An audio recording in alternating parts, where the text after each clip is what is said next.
Good morning, students. Welcome to the third class of biology on the chapter How do organisms reproduce? So, actually we are discussing the different methods of asexual reproduction, and in continuation with that topic, let us talk about the next mode of asexual reproduction, that is spore formation or sporulation. So, first we must know what is a spore. Spores are very minute, unicellular, asexual reproductive bodies which get dispersed and form new individuals on germination. They occur in bacteria, algae, fungi, etc. Spores are motile in some aquatic forms. They are called as zoospores. Example, Eulothrix. In most cases, they are non-motile and covered by thick resistant walls and cysts. The most resistant of all spores are the endospores of bacteria. Rhizopus, that's the bread mold, is ubiquitous in nature because its spores are nearly always present in the air, so that the moist bread that is left in the open soon gets covered by the fungus. The fungus has a number of threads called as the hyphae. Some of the hyphae are aerial and bear terminal black blobs, what is called as the sporangia. These blob on stick structures or this stalk-like structures are called as the sporangiophores, and each sporangium contains numerous dark-colored spores or sporangiospores. The wall of the mature sporangium cracks open to expose the spores. The exposed spores are picked up by air and dispersed. They germinate after falling on a suitable substratum, giving rise to new mycelia. So that is about your spore formation, a method of asexual reproduction.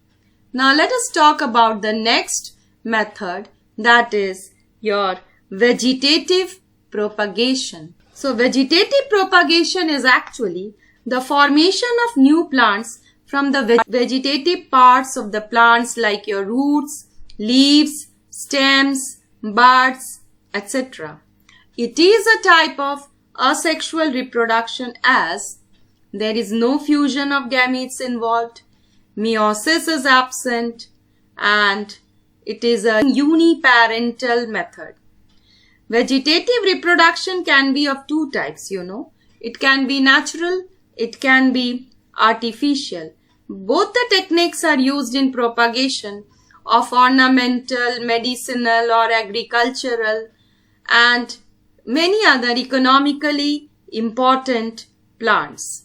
So if we talk about the natural methods of vegetative propagation, then the methods are with the help of vegetative or somatic propagules that occur in naturally occurring plants. It could be through the roots, as in case of dahlia or sweet potato.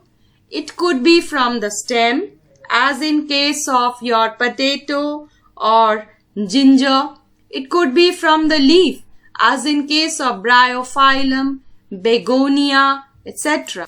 Roots of some of the plants, they develop adventitious buds which grow to form new plants.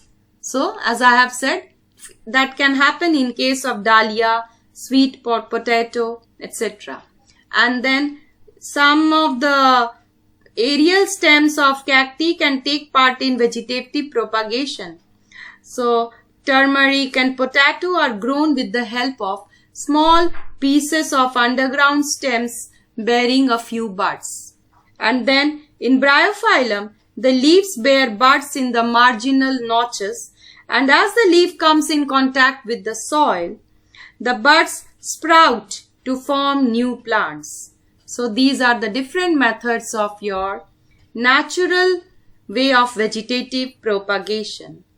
So plant produced by natural way of vegetative propagation produce flowers and fruits earlier than those produced from seeds, and it also helps in the propagation of plants which do not produce seeds, like your rose, jasmine, banana. These kind of plants can be propagated by the means of vegetative propagation.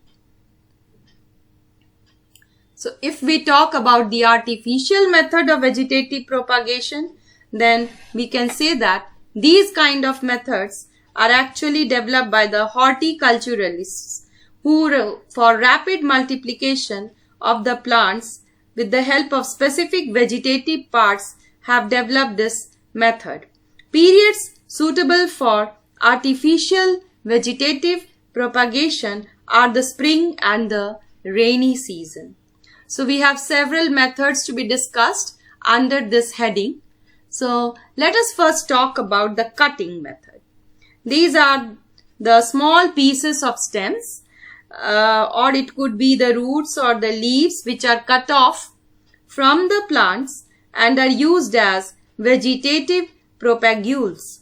The cuttings are placed in the moist soil in their natural position for forming new plants. The lower parts of the cuttings are sometimes dipped in rooting hormone before planting. Sugarcane is regularly propagated through this method of stem cutting. As you can see, a part of the stem is cut and the cut end grows into a new plant when it is placed in the soil. This is the simplest way.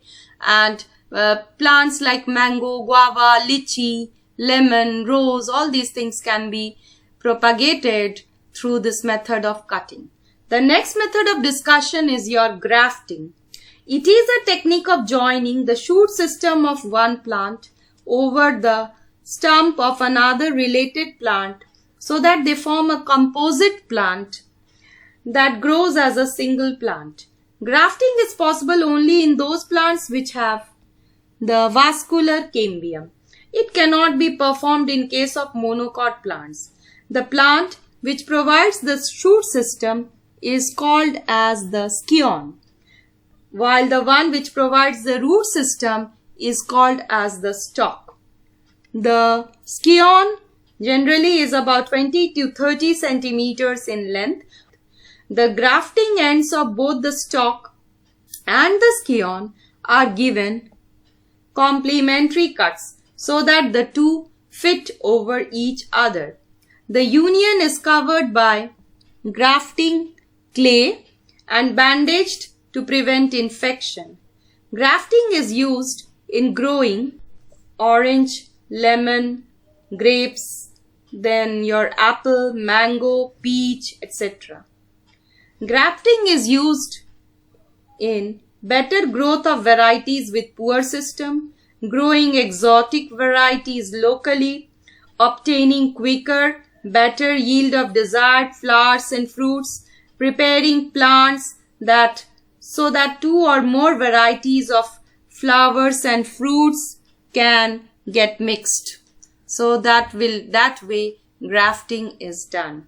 Now let us talk about the next method of artificial vegetative propagation, and that is called as layering.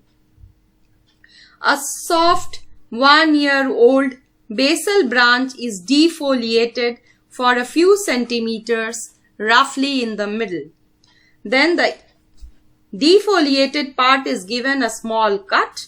The injured and the defoliated part is pegged down and covered with soil. The apical leafy part of the shoot is supported to remain nearly erect. The branch with pegged down middle part is called as the layer. After a few days, the injured part develops roots. The layer can now be cut off from the parent and planted separately. Example can be your jasmine, grapevine, etc. Where branches do not occur near the ground, air layering or guti can be performed at the base of an aerial branch. Examples can be your lychee or pomegranate. a ring of bark is removed for about 2 to 5 centimeters. The bare area is covered by moistened clay mixed with hay and cow dung. Then it is wrapped in polythene, and within 1 to 3 months, roots develop in that area of the ring. The branch is now cut at the base and planted. And in this way, the layering method is performed. So, the layering can be done in the air, the layering can be done in the soil. So, in both the ways, the layering can be performed, and this is one of the most easily sought over method of artificial propagation by the horticulturalists. So, there are many advantages as well as disadvantages of vegetative propagation. Firstly, what happens? Vegetative propagation is the only method of multiplication of seedless plants like banana, sugarcane, pineapple, jasmine, some varieties of orange, rose, etc. Seeds and fruits are of uniform quality, size, taste, aroma, etc. Vegetative propagation gives a genetically uniform population.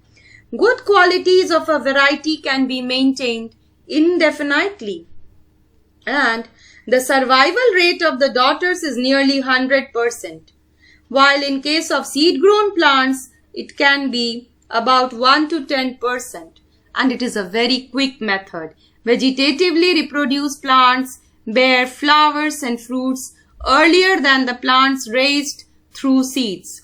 Potato requires only 3 months for forming a new crop if raised from the tubers. Otherwise, it takes 15 months if raised from the seeds. Now, there are some disadvantages as well. Vegetative propagation causes overcrowding and hence severe competition among the plants. They cannot be stored for a very long time, and disease contacted by a parent spread to all its daughter plants. Due to absence of variations, what happens? The sexually reproduced organisms are unable to adapt themselves to the changes in the environment. So this is a very big disadvantage.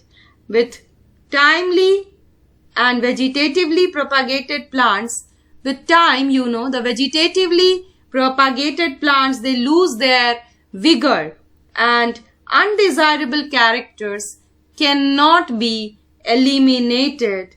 Desirable characters also cannot be introduced. So this is one of the very big disadvantage of the method of practicing vegetative propagation. So that's all for today. In my next class, we will start with sexual reproduction in plants. Thank you.